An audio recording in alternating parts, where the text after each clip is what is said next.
রাজনৈতিক নেতাকর্মীরা শোডাউন করবে, রাজনৈতিক নেতাকর্মীরা নিজেদের শক্তির জানান দিতে বড়সড় মিছিল করবে। এই রাজনীতিটা আমাদের দেশের প্রত্যেকটা দলের রাজনৈতিক তৃণমূল থেকে কেন্দ্রীয় নেতাবৃন্দ যারা আছেন তারা প্রত্যেকে কৌশলটা অবলম্বন করে।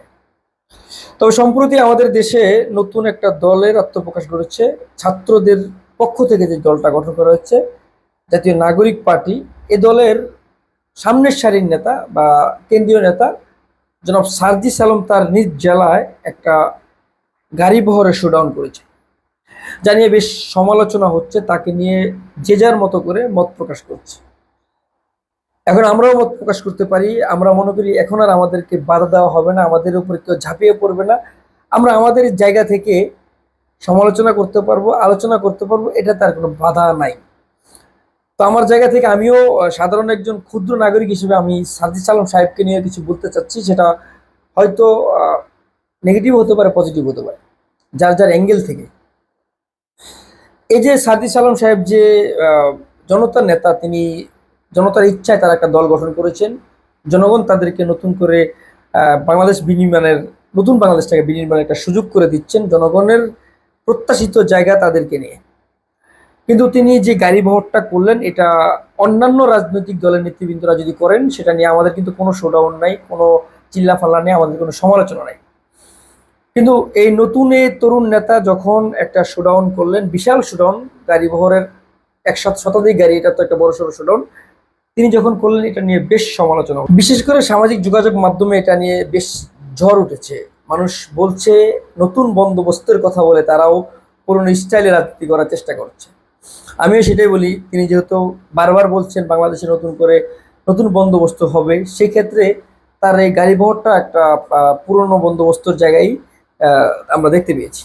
তবে আরেকটা কথা আছে, এখানে তিনি তার জায়গা থেকে হয়তো করেছেন, এটা নিয়ে সমালোচনা হচ্ছে, তিনি এটার ব্যাখ্যাও দিয়েছেন, কিভাবে করেছেন, কেন করেছেন, তার ব্যাখ্যা আমরা পড়েছি।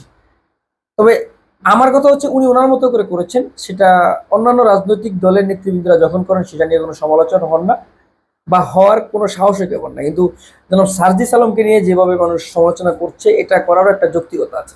প্রথমত হলো, তিনি জনতার একজন নেতা, জনতার কাতার থেকে তিনি উঠে এসেছেন, তিনি জনতার কাতারেই থাকা উচিত ছিল। তিনি যদি 100টা গাড়ি বহর, বিলাসবহুল গাড়ি বহর ব্যতীত তিনি যদি 50টা লক্কর জক্কর বাস নিয়ে, কিংবা দীর্ঘতির অটোরিকশা, কিংবা তিনি হেঁটে অল্প কিছু পথ একটা শোডাউন করতেন, হয়তোবা মানুষের সমালোচনার জায়গাটা পেতেন না। মানুষ তাকে নিয়ে সমালোচনা করছে, এটা করারও যৌক্তিকতা যেমন আছে, তিনিও তার জায়গা থেকে ব্যাখ্যা দিয়েছেন, এটাও তার জায়গা, তিনি ঠিক আছেন।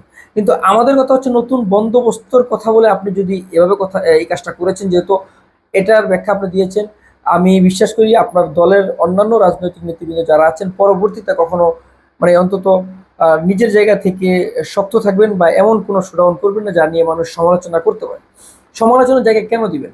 আপনি জনতার নেতা, নতুন একটা দলের তরুণ নেতা, আপনি আপনাদের হাত ধরে বাংলাদেশটা নতুন করে বিনির্মাণের সুযোগ জনগণ আপনাদেরকে করে দিচ্ছে।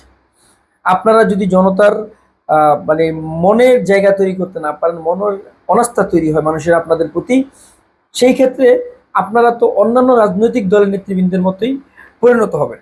মানুষ আপনাদেরকে নিয়ে বেশ প্রত্যাশা করে, মানুষ চিন্তা করতে পারতেছে যে আপনারা বাংলাদেশটাকে নতুন করে বিনির্মাণ করবেন, আপনাদের দেশের নেতৃত্বে আসতে পারলে আপনারা বড় কোনো, মানে সংসদীয় আসনে আপনারা সংসদ সদস্য হতে পারলে আপনাদের হাত ধরে দেশে ভালো একটা, প্রত্যেকটা জেলা, যে জেলা আপনারা থাকবেন, প্রত্যেকটা জেলার নেতৃবৃন্দরা যারা থাকবেন, আপনারা আপনাদের দিয়ে মানুষ ভালো একটা সার্ভিস পাবে।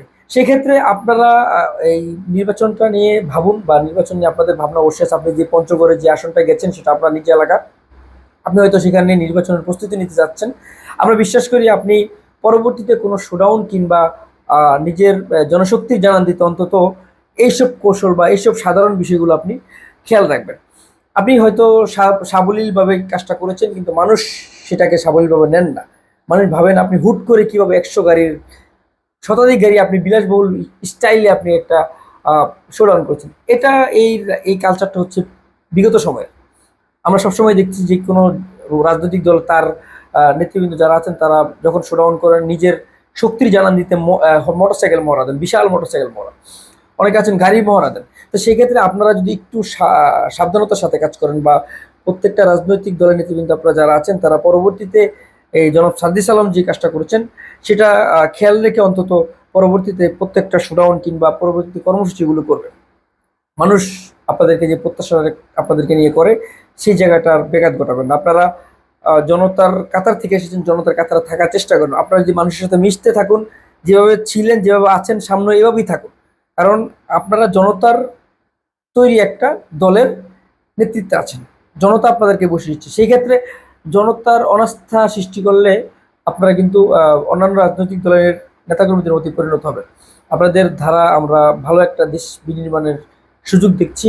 আমরা বিশ্বাস করি পরবর্তীতে জনাব সাদিস আলম যে কাজটা করেছেন তার তিনি হয়তো সাবলীলভাবে করেছেন, কিন্তু সেটা সাবলীল ঘটনা না।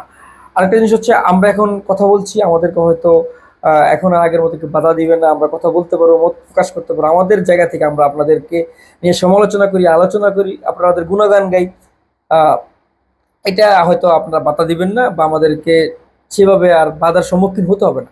আমরা বিশ্বাস করি জনাব সার্জিস আলমের মতো যারাই আছেন এই দলের নেতৃবৃন্দ, প্রত্যেকে সতর্কতার সাথে আপনাদের কাজগুলো করেন। আপনাদের দ্বারা আমাদের দেশটাকে বিনির্মাণের যথেষ্ট সুযোগ আছে। আমরা বিশ্বাস করি আপনারা এসব বিষয়ে খেয়াল রাখবেন, আমাদের প্রত্যাশিত জায়গাগুলো পরিপূর্ণ করবেন।